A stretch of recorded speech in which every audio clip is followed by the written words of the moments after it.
We can get 3 junior engineers for your salary, he smirked during my termination meeting. Nothing personal, just cost cutting.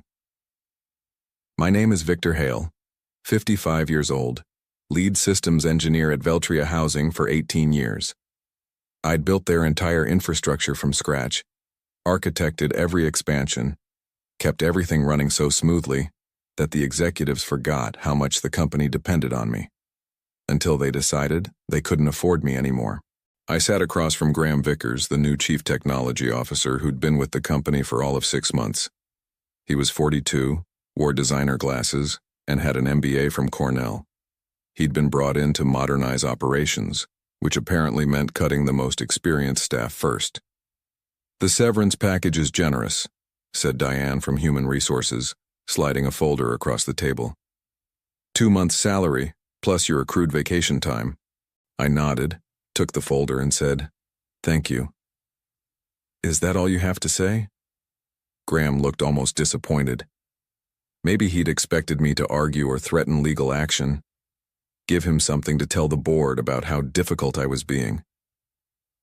"What would you like me to say?" "Most people in your position have questions, concerns." I shrugged. "Seems pretty straightforward to me." Graham exchanged glances with Diane, who looked equally perplexed by my calm. What they didn't understand was that I wasn't calm. I was just done. There's a difference. "Well, we'd appreciate your help with the transition," Graham continued. "The new engineering team will need some guidance on the system architecture. Perhaps a consulting arrangement for a few weeks." "I'll think about it," I said, knowing I wouldn't. We shook hands. I cleared out my desk without complaint. 18 years of work fit into a single cardboard box. I nodded goodbye to a few colleagues who looked away awkwardly, afraid the same fate awaited them. As I walked to my truck in the parking garage, my phone buzzed. A text from Alan, the database administrator I'd hired 12 years ago. "This is bullshit, Vic. The whole team's freaking out." I didn't respond. At home, I sat on my deck overlooking Lake Ontario, nursing a glass of bourbon, watching the sunset paint the water copper. My wife Elaine placed a hand on my shoulder. "What will you do now?" I shrugged. "Something will turn up." What Graham didn't know, what he hadn't bothered to learn, was that I hadn't just built their systems. I had custom-coded large sections myself with minimal documentation, because the company had always refused to fund a proper documentation team. Only I understood the deep redundancies, the hidden security layers, the intricate network architecture, and I wasn't planning to explain it to anyone now. I started at Veltria Housing back when it was called Bayview Properties, a small real estate management firm with 4 apartment complexes and a dozen employees. Their entire IT infrastructure consisted of 2 desktop computers, a fax machine, and a dial-up internet connection. The owner, Harold Bayview, hired me away from a consulting gig in Syracuse. "We're expanding," he told me. "Need someone who can build us something solid." Over 18 years, I'd turned that rudimentary setup into an integrated property management system that handled everything from tenant applications and background checks to automated maintenance requests and rent collection across 63 properties in 4 states. I'd built it piece by piece, adapting, upgrading, refining as the company grew. When Harold retired 5 years ago, his son Justin sold the company to a private equity firm that rebranded it as Veltria Housing. They kept me on, impressed by what I'd built, but things began to change. New executives, new priorities. Quarterly targets became more important than long-term stability. My warning signs came gradually. First, they rejected my proposal for a documentation team. "Too expensive," they said. "We'll get to it next quarter." That quarter never came. Then they started bringing in consultants. Young MBA types who talked about disrupting property management and leveraging cloud solutions. They'd sit through my explanations of our system architecture with glazed eyes, then recommend off-the-shelf solutions that wouldn't integrate with our custom infrastructure. I kept pushing back, explaining why their approach wouldn't work, showing them the custom code that made our system unique. Eventually, they stopped inviting me to planning meetings. Elaine noticed it before I did. "They're pushing you out," she said one night over dinner. You need to prepare. I brushed her off. They need me. No one else understands how the whole system works together. That might be exactly the problem, she replied. 6 months ago, they hired Graham as the new CTO. He came from a banking software company and immediately started talking about standardization and legacy system replacement. He hired 3 junior engineers fresh out of college, had them shadowing me, asking questions about the system. I answered their questions, but I knew they weren't grasping the complexities. How could they? It had taken me years to build those systems, to understand the interdependencies, to create the redundancies that kept everything running smoothly when problems arose. Last week, Graham stopped by my office. "Quick meeting tomorrow morning," he said casually. "Just a quarterly check-in." I should have seen it coming. The first call came 2 weeks after my termination. I was in my home office updating my resume when my phone rang. Graham Vickers. I let it go to voicemail. "Victor, it's Graham. We're having some issues with the tenant portal. The junior team is working on it, but they're having trouble understanding some of your code architecture. Could you give us a call back? It would just be a quick consultation." I deleted the message and went back to my resume. 3 more calls came that day, each voicemail sounding increasingly desperate. By evening, Alan texted me. "System's been down all day. Maintenance requests aren't processing. Graham's losing his mind." The next morning, Diane from HR called. "Victor, I hope you're doing well. I'm calling because we'd like to discuss a consulting arrangement, just temporary, to help with some current system issues. The compensation would be quite generous." I picked up my phone. "How generous?" $300 per hour, minimum 4-hour engagement." "I'll think about it and get back to you," I said, then hung up. I sat at my kitchen table, staring out at the lake. Elaine placed a cup of coffee in front of me. "What are you thinking?" "I'm thinking they're finding out exactly what I'm worth." Over the next 3 days, the calls increased. Graham, Diane, even Justin Bayview, who was still on the board. The tenant portal was down. The maintenance scheduling system was throwing errors. The automatic payment processing had failed, affecting thousands of residents. I didn't respond to any of them. On day 4, an email arrived from Devlin Systems, a regional competitor to Veltria. They managed fewer properties but had been expanding rapidly. The email was from their director of technology, Lawrence Devlin himself. "Victor, I heard about your situation at Veltria. We've always admired your work from afar. Would you be interested in discussing opportunities with us? We're looking to upgrade our entire property management infrastructure." I replied and set up a meeting for the following day. That evening, as Elaine and I were preparing dinner, my doorbell rang. Graham Vickers stood on my porch, his designer glasses slightly askew, his normally immaculate suit wrinkled. "Victor, I apologize for dropping by unannounced, but we have an emergency situation. The entire system is down. Nothing is working. The team can't figure out what's wrong or how to fix it." I leaned against the doorframe. "That sounds serious." "It is. We need your help. The board has authorized me to offer you a substantial consulting fee, $500 per hour, whatever it takes." I thought about the cardboard box in my garage, 18 years of work reduced to a few mementos. I thought about nothing personal, just cost-cutting. I thought about the documentation team they'd never approved. "I'm sorry to hear about your troubles," I said quietly. "But I have an interview tomorrow. Something will turn up, just like I thought." I closed the door on his stunned face and went back to making dinner. For the first time since my termination, I felt a sense of peace wash over me. Not satisfaction, not vindication, just clarity. I wasn't going to help them fix what they'd broken. The interview with Lawrence Devlin went better than expected. We met at a coffee shop in downtown Rochester, away from both companies' offices. "I've followed your work for years," Lawrence said, stirring his coffee. "That integrated property management system you built at Veltria is legendary in our industry. Nobody else has anything close to it." "Thank you," I said. "It took time." "That's what I want to talk about, time. We're looking to build something similar, but we don't want to start from scratch. We need someone who understands the architecture, the integration points, the security layers. Someone who can build us something better than what's out there. I'm interested. Lawrence smiled. Good, because I'm prepared to offer you the position of Chief Systems Architect. Full benefits, stock options, and a salary 20% higher than what you were making at Veltria. It was a good offer. Too good, almost. Why me? I asked. There are younger engineers out there, cheaper ones. Lawrence laughed. You sound like your former employer. We tried that route. Hired 3 bright young engineers from top schools. They built us something sleek and modern that crashes every time we get more than 100 simultaneous users. We don't need cheap. We need reliable.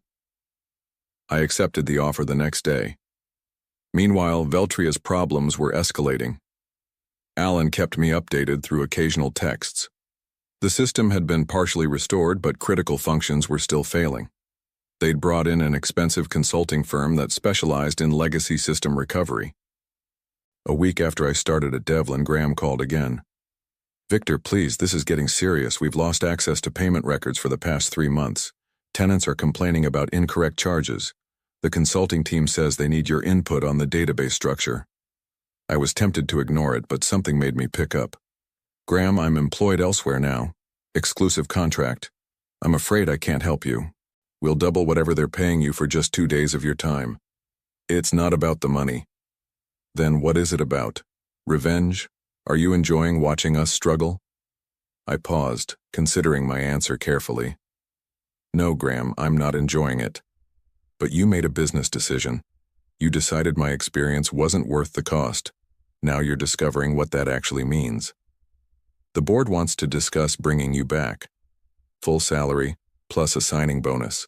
For a moment I felt a flicker of satisfaction, but it quickly faded. Going back would solve nothing. The same executives who decided I was expendable would be waiting for the next opportunity to cut costs. I appreciate the offer, but I've made a commitment to Devlin Systems. Graham's voice hardened. You know, there could be legal implications if we discover you intentionally made our systems difficult to maintain. Non-compete clauses, intellectual property concerns. There it was. The threat I'd been expecting. The system is exactly as it was when the company repeatedly denied my requests for a documentation team, I replied evenly. Every line of code belongs to Veltria, as specified in my employment contract. I've taken nothing with me except my experience, but feel free to have your lawyers contact mine. I hung up, hands shaking slightly. Not from fear, but from anger I hadn't allowed myself to feel until now. The accusation that I'd somehow sabotaged them was the final insult. At Devlin, I was starting fresh, building systems properly from the ground up, with full documentation, training programs for the engineering team, and redundancies that would prevent the kind of catastrophe Veltria was experiencing. I wasn't going to look back anymore, but I wasn't going to help them either. Some lessons had to be learned the hard way. A month after joining Devlin Systems, I received an unexpected visitor in my new office.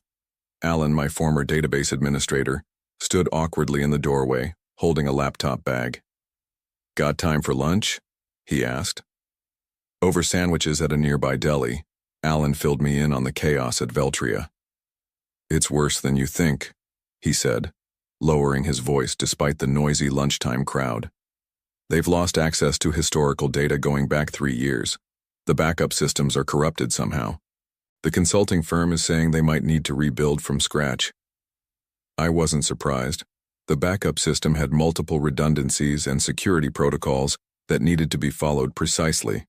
Skip one step, and the entire process would fail in a way designed to protect tenant data from unauthorized access. That's not all, Alan continued.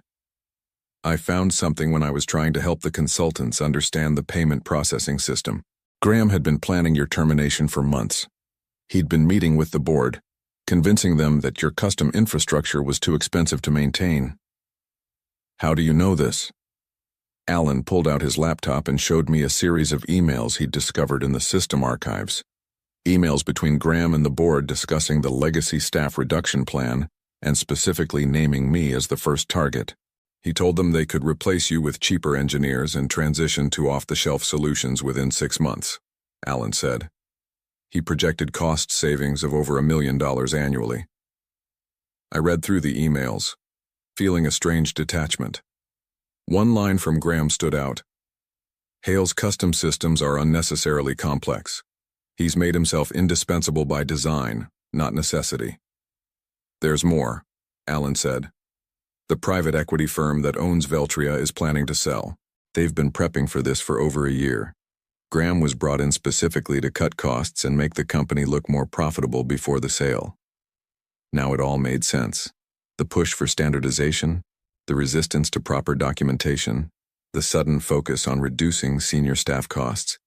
It wasn't about improving the company, it was about dressing it up for a quick flip. "Why are you showing me this?" I asked. Alan closed his laptop. "Because I quit yesterday, and I'm not the only one. Half the IT department has left. The consultants are estimating at least 6 months to restore full functionality, maybe longer." He hesitated. "And because Veltria's biggest client, Westbrook Properties, is considering jumping ship. They've lost faith in the management system." I thought about the implications. Westbrook represented nearly 30% of Veltria's revenue. Losing them would be devastating, especially with a sale pending. "What will you do now?" I asked. Alan grinned. "Actually, I was hoping Devlin might be hiring database administrators." Later that afternoon, I spoke with Lawrence about bringing Alan on board. He agreed immediately. We were building a team, brick by brick, with people who understood what it meant to create systems that lasted. That evening, I received another call from Graham. This time, his voice had lost its authoritative edge. "Victor, please. The situation is critical. Westbrook is threatening to terminate their contract. The board is questioning my decisions. We need your help." "I'm sorry, Graham, I can't help you. Name your price, anything." "It's not about price. It's about respect for experience, for the work that goes into building something right the first time." The line was silent for a moment. "You knew this would happen," he said finally. "You knew exactly what would break and when." "No, Graham. I just knew what I had built, and what it took to maintain it. Information I tried to share many times." I ended the call feeling neither triumph nor regret. Just the quiet certainty that some lessons can only be learned through failure. The opportunity came faster than I expected. 2 months into my role at Devlin Systems, Lawrence called me into his office. "I just got off the phone with Jeffrey Westbrook," he said, referring to the CEO of Westbrook Properties. "They're officially terminating their contract with Veltria next month. They want to know if we can handle their portfolio." Westbrook Properties managed over 10,000 units across the Northeast. It would more than double Devlin's current operations. "We're not ready for that kind of scale," I admitted. "The new system is coming along, but it's only halfway there." Lawrence leaned forward. "What would it take to get ready, if we had to?" I thought about it. 3 more senior engineers, dedicated server infrastructure, and at least 8 weeks of development time. Even then, it would be tight. Jeffrey's desperate. Veltria's failures are affecting their reputation with tenants. He's willing to give us 12 weeks and fund the infrastructure expansion. This was the moment. The turning point. If Devlin took on Westbrook and succeeded, it would establish us as a serious competitor in the industry. If we failed, it could sink both companies. "Let me think about the architecture," I said. "I'll draw up a plan by tomorrow." That night, I barely slept. I sketched system diagrams, mapped data migration pathways, considered scaling challenges. By morning, I had a plan, ambitious but achievable. A hybrid approach that would let us onboard Westbrook's properties in stages, minimizing disruption. When I presented it to Lawrence, he studied it carefully. "This is solid," he said finally. "But I notice you've included a substantial documentation phase. That adds 3 weeks to the timeline." "It's non-negotiable," I replied. "That's where Veltria failed. We document everything from day one. We train the team on every component. No single points of failure." Lawrence nodded. "I'll take your word for it. Let's move forward." The next weeks were intense. We hired 5 more engineers, including 2 who had recently left Veltria. Alan built a database migration tool that could translate Veltria's data structure into our new system. I designed a modular architecture that could scale with Westbrook's needs. Halfway through the project, I received an email from Justin Bayview, the former owner's son who still sat on Veltria's board. "Victor, I want to apologize for how things ended. The board was misled about the implications of letting you go. Graham has been removed as CTO. We're struggling to recover, and Westbrook's departure will hit us hard. If you're ever interested in coming back, the door is open." I didn't respond. 10 weeks into our 12-week timeline, we were ready for a staged rollout. Westbrook's smallest region, comprising 2,000 units in western New York, would migrate first. If successful, the remaining regions would follow. The day before the migration, Lawrence called me into his office again. A familiar face was waiting. Jeffrey Westbrook himself. "So you're the system architect?" Jeffrey said, standing to shake my hand. "Lawrence has told me a lot about you." "All good, I hope." Jeffrey smiled. "He says you've built us something that won't break down every time we add a new property. Something that will grow with us." "That's the plan." "I also hear you used to work for Veltria." I nodded, unsure where he was going with this. "They're in trouble, you know. The private equity firm is trying to sell, but with Westbrook leaving and their system still not fully functional, they're not finding many interested buyers." He paused. "Except one." "Who's that?" I asked, though I suspected the answer. "Devlin Systems," Lawrence said. "We're considering making an offer, at a substantial discount to what they were valued at 6 months ago." I looked between them, processing the implications. "If that happens," Jeffrey continued, "we'd want someone who understands both companies to lead the integration, someone who could salvage what's valuable from Veltria's infrastructure while transitioning everything to your new architecture." "Are you asking if I'd be willing to work on that?" I clarified. Lawrence nodded. "Only if the acquisition goes through, and only if you're comfortable with it." I thought about the irony. The system I'd built, the people I'd trained, the company that had discarded me, all potentially coming back under my direction. "I'd be willing," I said finally. "But I have one condition. We do it right. Full documentation, proper training, no shortcuts." "Agreed," Lawrence said. "We've learned that lesson." As I walked back to my office, I felt no vindication, no desire for revenge. Just the simple satisfaction of knowing that good work, done right, eventually speaks for itself. 6 months later, I stood in the lobby of what had once been Veltria Housing's headquarters. The sign now read, "Devlin Integrated Property Management." The acquisition had gone through for less than a quarter of what the company had been valued at before my departure. Lawrence and I walked through the office, greeting former Veltria employees who would be staying on through the transition. Some looked away awkwardly. Others smiled with relief. A few, those who had worked closely with me over the years, nodded with quiet understanding. Graham was gone, along with most of the executive team that had approved my termination. Justin Bayview had stayed on as a consultant, helping ease the transition with legacy clients. When we reached the server room, my old domain, I paused. Through the glass, I could see the hardware I'd specified, the blinking lights of systems I'd designed. "Want to go in?" Lawrence asked. "No need," I replied. "We'll be migrating everything to the new infrastructure anyway." In the main conference room, the remaining Veltria staff had gathered for the announcement.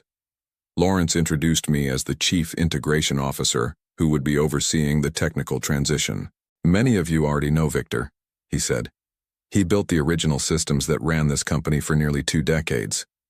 Now he'll be guiding us through the integration of both companies' technologies into something better than either had before."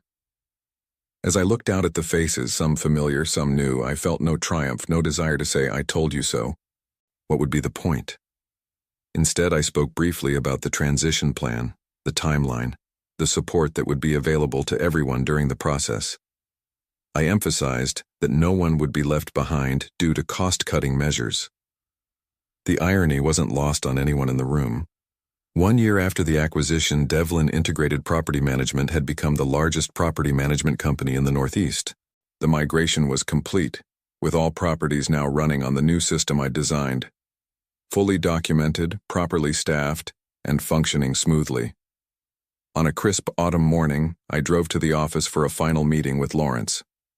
The leaves along Lake Ontario had turned brilliant shades of red and gold, a fitting backdrop for the conclusion of this chapter. "The board approved your proposal," Lawrence said as soon as I sat down. "The Technical Education Division will launch next quarter. You'll have full autonomy to design the curriculum and hire instructors." This had been my condition for staying after the integration was complete. Not a higher title or more money, but the creation of a division dedicated to training the next generation of systems engineers and architects, teaching them not just how to code, but how to build things meant to last. "Thank you," I said. "That means a lot." "No, thank you," Lawrence replied. "What you've built here, it's remarkable. Not just the technology, but the culture around it. The documentation, the knowledge sharing, the emphasis on quality over quick fixes." Later that afternoon, I cleared out my integration office. Unlike my hasty exit from Veltria, this was a planned transition to my new role. As I packed my things, Justin Bayview knocked on the door. "Got a minute?" he asked. We walked to the small courtyard outside the building. "My father asked about you," he said. "He's retired in Florida now, but he still follows company news. He was glad to hear you were back, in a manner of speaking." "How is Harold?" I asked. "Good. Fishing a lot." Justin paused. "He always said letting you go would be the biggest mistake this company could make. Turns out he was right." I nodded, unsure what to say. "I learned something from all this," Justin continued. "Value isn't always visible until it's gone." As I drove home along the lakeshore, I thought about value, of experience, of care taken, of doing things right the first time, about systems built to last and the people who build them. I hadn't sought revenge. I hadn't needed to. I'd simply moved forward, building something better, something that would outlast any individual decision or short-term thinking. Sometimes the best response to being undervalued is simply to prove your worth elsewhere, and let the results speak for themselves.